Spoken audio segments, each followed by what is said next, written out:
Good evening दोस्तों, जैसा board पर देख रहे हैं आज हम चर्चा करेंगे कोशिका का केंद्रक या सेल ऑफ न्यूक्लियस के नाम से भी जानते हैं इसे। जैसे हमने पिछली वीडियो में चर्चा की थी, ये कोशिका है और इसी कोशिका के अंदर क्या एक केंद्रक पाया जाता है, ये केंद्रक पाया जाता है। तो आज हमने इसी केंद्रक को क्या एक डायग्राम बनाया है और डायग्राम के साथ इसे चर्चा करेंगे और जो इसमें बिंदु है या जो पॉइंट हैं उन पॉइंटों को एग्जाम की दृष्टि से जो क्वेश्चन पूछे जाते हैं उसकी दृष्टि से यहाँ पे हमने लिख दिया गया है और उसी प्रकार से हम इसे समझेंगे। तो आगे हम चर्चा करते हैं न्यूक्लियस। जो न्यूक्लियस का डायग्राम है और उस पर जो हम डॉटेड लगा रखी है, इसकी बाहरी दीवार पर हमें ये बिंदु से दिखा रखी है, इन बिंदुओं को बोलते हैं राइबोसोम्स। तो इससे पता चलता है कि न्यूक्लियस में भी राइबोसोम्स पाए जाते हैं। इसकी हम बाहरी लेयर को आउटर मेम्ब्रेन के नाम से जानते हैं, जिसे हम बाह्य झिल्ली भी कहते हैं। बाह्य झिल्ली या आउटर मेम्ब्रेन कहेंगे। इसी न्यूक्लियस में एक केंद्रिका होती है जिसे हम न्यूक्लियस बोलते हैं और इसको कंट्रोल करने का ये काम करती है केंद्रिका। इसमें जो स्पेस है, ये वाला जो स्पेस है, इसे बोलते हैं हम न्यूक्लियर पोर, या हम कह सकते हैं जो गैप दिया गया इसे न्यूक्लियर पोर बोलते हैं। और इसके जस्ट पास में ही एंडोप्लाज्मिक रेक्टिकुलम है, जिसे हम शॉर्ट में ER या अंतःप्रदब्बी जालिका बोलते हैं। तो यहां से पता चलता है कि यहां पर भी ER पाया जाता है।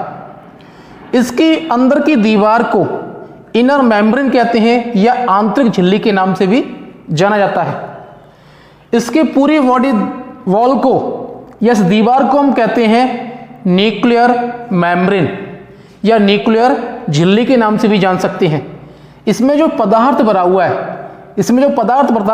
है, उसे बोलते हैं हम न्यूडोप्लाज्म, या हम कह सकते हैं एक प्रकार का समांगी मिश्रण होता है, या इसे होमोजेनेसिस के नाम से भी जान सकते हैं। कुछ पॉइंटों को हमने यहाँ पे बोर्ड पे लिखा हुआ है, उन पॉइंटों पे दृष्टि डालते हैं। तो जैसे कि बात करते हैं प्रोकैरियोटिक की जो कोशिकाएं होती हैं या प्रोकैरियोटिक की जो सेल्स होती हैं, उनमें जो केंद्रक होती हैं कैसे होती हैं? बिखरे हुए पाए जाते हैं। किस प्रकार से पाए जाते हैं? बिखरे हुए पाए जाते हैं। सेल ऑफ ब्रेन, हम कह सकते हैं कि जो कोशिका होती है ये वाली, इसको कंट्रोल कौन करता है? न्यूक्लियस करता है। या कह सकते हैं कोशिका का जो मस्तिष्क है, जो दिमाग है या ब्रेन है, वो क्या है? न्यूक्लियस है।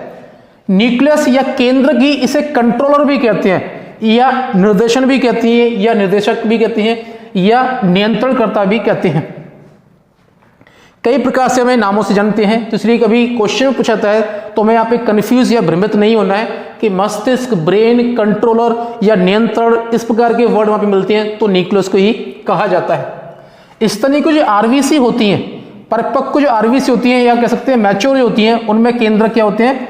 नष्ट हो जाती हैं या केंद्रक खत्म हो जाती हैं।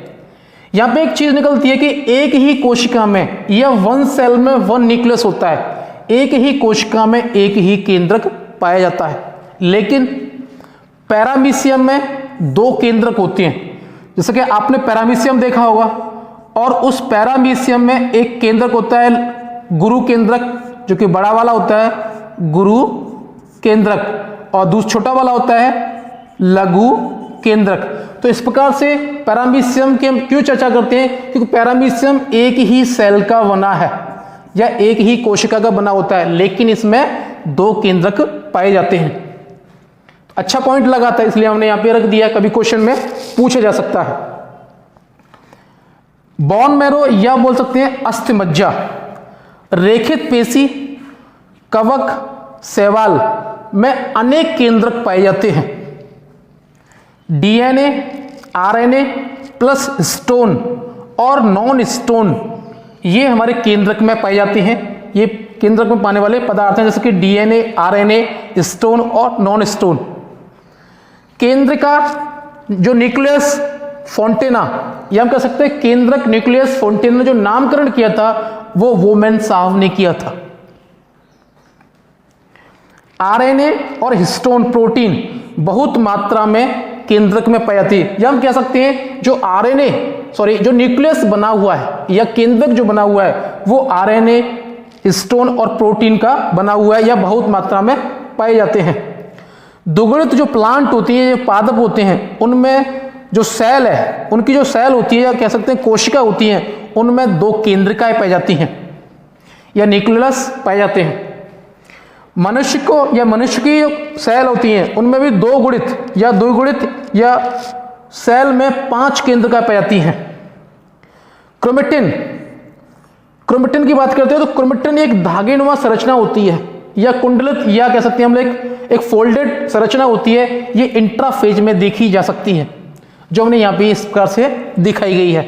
या हम कह सकते हैं कि कोशिका में जो क्रोमोसोम्स दिखाई देते हैं धागेनुमा संरचना में, वो कब दिखाई देते हैं? तो इंट्राफेज अवस्था में दिखाई देते हैं। क्वेश्चन कई बार पूछा गया है। इसके हम कार्यों की बात करते हैं तो समस्त कोशिकाओं में जो नियंत्रण का जो कार्य करता है वो न्यूक्लियस ही करता है, या निर्देशन का जो कार्य करता है वो न्यूक्लियस ही करता है। सभी प्रकार के आरएनए का निर्माण न्यूक्लियस में होता है। सभी प्रकार का जो आरएनए का निर्माण होता है वो कहाँ होता है? न्यूक्लियस का ही होता है। सेल डिवीजन में न्यूक्लियस का बड़ा रोल होता है। जैसे कि हम चर्चा करेंगे कोशिका विभाजन या सेल डिवीजन पर, तब हम वहां पे विस्तार पूर्वक बात करेंगे या चर्चा करेंगे। कोशिका में वृद्धि या डेवलपमेंट करने का काम भी न्यूक्लियस का ही होता है। आनुवंशिक पदार्थ को एक पीढ़ी से दूसरी पीढ़ी में भेजने का काम भी न्यूक्लियस का ही होता है। तो इस प्रकार से हमने कई प्रकार से यहाँ पे न्यूक्लियस के जो बेहतरीन टॉपिक थे या परीक्षा की दृष्टि जो अच्छे टॉपिक थे, आज हमने यहाँ पे डिस्कस किया, चर्चा की है। तो इस प्रकार से हम और भी चर्चा करेंगे आगे चल के। सेल डिवीजन है टॉपिक, उस पर भी चर्चा करेंगे। अगर इस प्रकार से आपको वीडियो अच्छी लगती है तो लाइक करें, चैनल को सब्सक्राइब करें, ज़्यादा से ज़्यादा शेयर करें, और जो जरूरतमंद है उनके पास में ये वीडियो, इस तरह की वीडियो जरूर पहुंचनी चाहिए। तो जय हिंद दोस्तों।